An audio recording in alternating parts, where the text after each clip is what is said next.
Friends, I'd like to start today by telling two stories about the Ten Commandments. The first commandment that I want to focus on, actually both commandments, is commandment of thou shalt not steal, lo signo. Now, everybody, if you would ask anybody, can you steal? Everybody would say, no, I can't steal. But yet people do it. So where is the prohibition? You shall not steal. So the Talmud tells us in Bava Metzia, even if your intent, the prohibition of stealing is even if your intent is only to just annoy the person, meaning you're going to return it, or even if your intention is to pay the fine, meaning I'll steal it, they'll charge me the money for stealing, and then I'll pay back the money. In the meantime, I'll use it. All of that is considered stealing, and you're not allowed to do it. So you're not allowed to do all those things. So even if your intent is to pay it back, it's also called stealing, and you can't do it. So I heard a story about this. When I tell you the story, you'll say, of course, this makes perfect sense, and now it makes sense why we have to be so careful about even doing that. So the story is as follows: that one time the holy Baal Shem Tov was on his way to the wedding of his grandchild, and on his way, he was going with his entourage. Everybody was walking along with him. And while he's walking along to his grandchild's wedding, there was a Jew nobody recognized, and he was traveling in his own wagon. And when the Baal Shem Tov saw him, Baal Shem Tov got out of his carriage.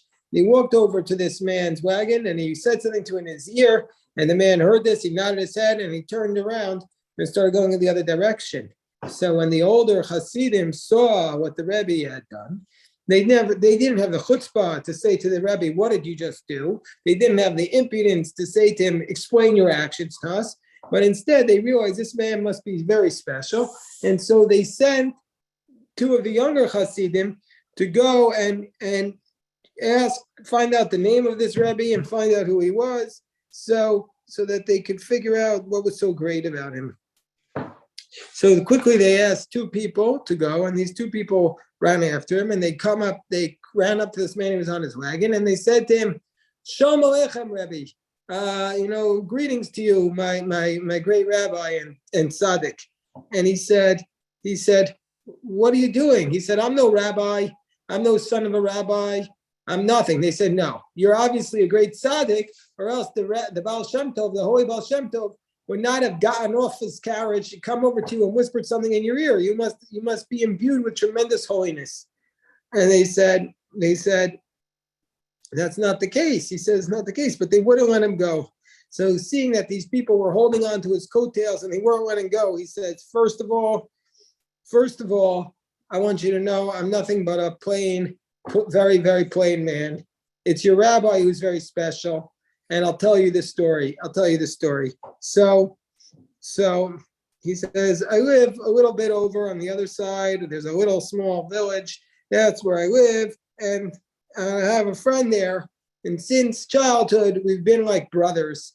And we have no secrets. We share our lives together. We're basically closer than best friends. And he's a merchant, and he goes out every week, and he brings back his money. And it drives me crazy that I walked into his house yesterday, and I saw that he had left his money very carelessly, a big pile of money. He had left it on one of the cabinets. And I was so outraged that here's how he's treating his money so carelessly.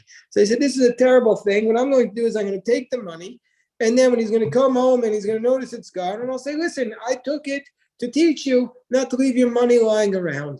I'll say parenthetically, somebody told me they once worked in a company that if they didn't lock up their laptop, the security came and took it just to prove to them how easy it was to steal it. So that's what this guy was doing. He said, I'm going to take the money just to teach him this lesson, and then obviously I'll return it back right away.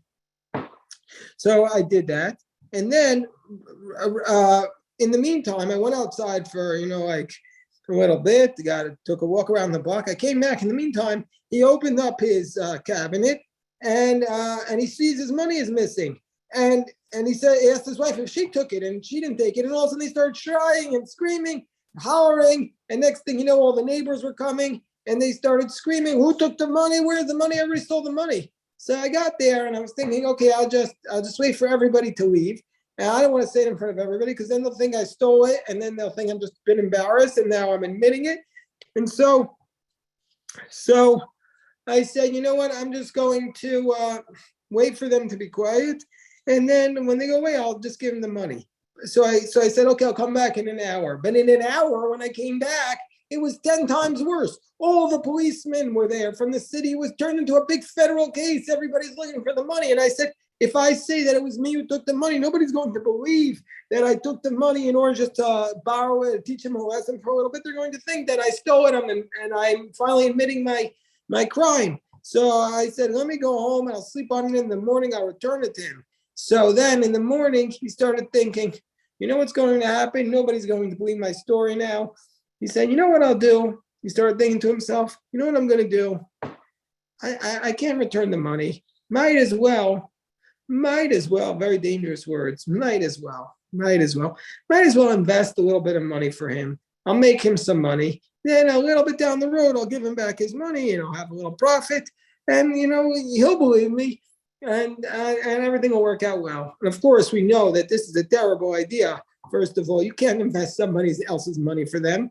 Second of all, most likely one of two things are going to happen. Either he's going to lose the money, and then he'll have cost his friend the money. Or number two, he's going to make the money. And then he's going to say, well, I might as well invest some more money. So anyway, he was off on his little journey to go and invest the money in a small business on behalf of his friend. Now you see how he started off on this thing that he didn't intend to steal. And next thing you know, he's all the way down the road with this. When the Baal Shem Tov saw him and the Baal Shem Tov whispered in his ear, he goes up to him and he whispers in his ear and he says, go back right now and return that money to your friend.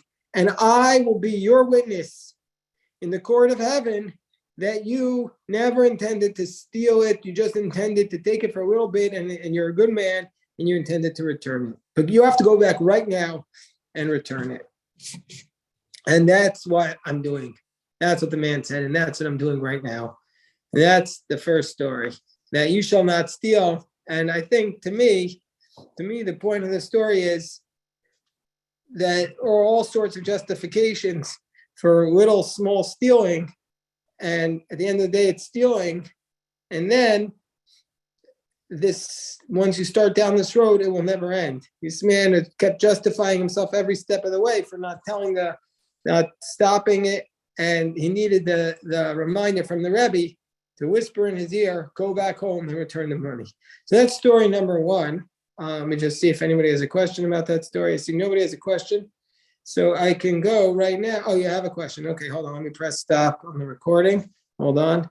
And then I'll tell you story number two.